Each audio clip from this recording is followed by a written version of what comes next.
with tea expert Giles Hilton.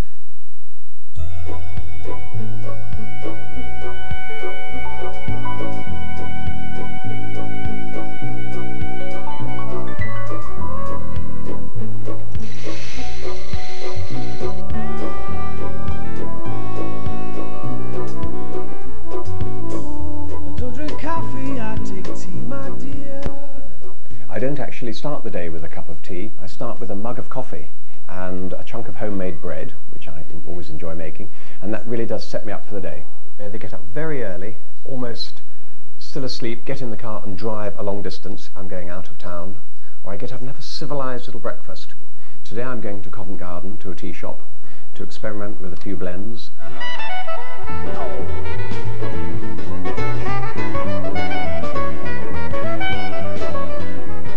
One of the teas that's becoming very popular these days is Rooibos, Red Bush South African tea.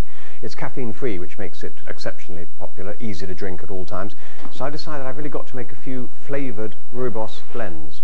So I start with the raw product, the Rooibos tea itself, and put a couple of measures of that into this mixing scale pan. I'm trying to do a vanilla with sort of apple, is what I'm aiming at. I never know, by the way, how these are going to work out. It's always quite exciting. So I'm going to take a little bit of apple, and some rose hips. I'm a great believer in rose hips. They're full of vitamin C. A little bit of that. And just to prove that one is completely mad, I thought sunflowers, because it adds a bit of colour as well. Sunflowers actually taste almost of honey. So a little bit of sunflowers. And what I tend to do is mix that lot up, just roughly, like this.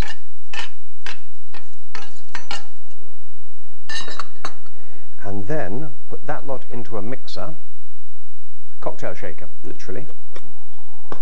Because at this point you realise that it's got all the fruit and flowers in it, but it actually needs the vanilla flavour. And the flavour oil accounts for probably 75% of the flavour, so the oils are very strong.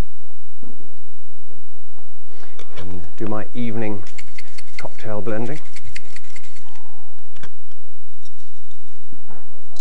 It's quite a nice, presentable looking Rooibos tea. The oil will soak in the next 6 or 8 hours and just spread right through and give it a very nice flavour. So it's quite vanilla-y, but the apple and rose hips will come through rather nicely as a sort of fruit taste as well. What customers say tends to have quite a big influence at times on what I do. I find that health questions come up a lot now. Certainly with tea, people are expecting tea to be more beneficial for them, and they want to know how it will be good for them. So that is very useful feedback to make me really modernise the view of what I'm doing. There's this growing interest in green tea, which should be drunk very light indeed, for healthy teas and also more different flavoured teas. Well, I'm very pleased you enjoyed it. Oh, there is a packet of it. Thanks very much. Brew it light and enjoy. Thank you.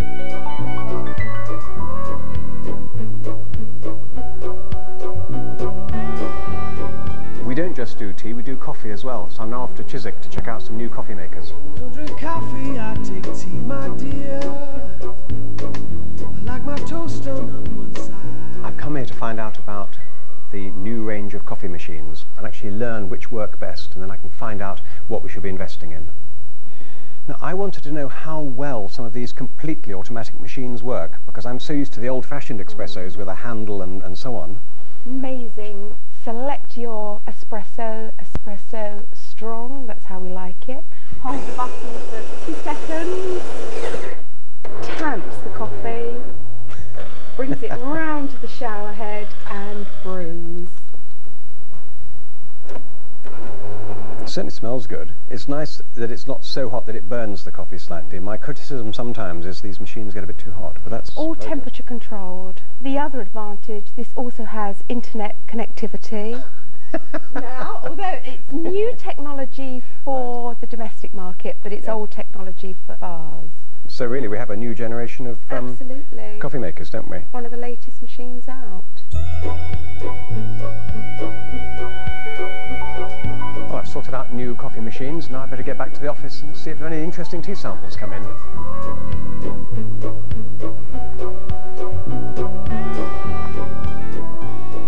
First thing I do when I get into the office is check what tea samples have come in, because the important part of my job is buying the best teas I can and getting them quickly before someone else picks them up. So I tend to receive an awful lot of little parcels of tea samples, which then appear with a note scratched on them saying which tea it is, from which garden, etc. And so I will go through those teas and check quality, check the taste, and see if it's the sort of thing I should be buying. I suppose they say that we all have one great love in life, and tea has really become mine. I adore tea. I've been quite spoiled because I've been offered some extremely good teas, probably unobtainable by most people. Anyone can learn to taste. You simply engage brain when opening mouth and think, what does this taste like? Why is it different from something else I've tasted before? But I had to build up a sort of directory over my first 5 years of tasting of different styles of tea, different characteristics from throughout the world. Then I began to understand what I was looking for. More recently, I've been travelling to the lesser-known tea and coffee producing areas. I already have very good contacts in Colombia and Kenya and India. Recently, I went to Vietnam. I have some photographs here. I decided to get to know the culture, get to know the way of life, drink what the local people drank, which is pretty strong dark coffee sometimes, and live in their huts, which was great fun. I caused great amusement in southern India by actually turning up on a bicycle to visit one of the plantation owners that I knew. The bus service gave up, so I thought I'll rent a bicycle and cycle the last 15 miles, which was a mad thing to do, but great fun. Well, I reckon I've drunk all the tea I can cope with today and had plenty of coffee, so now it's round the corner for a pint of something different.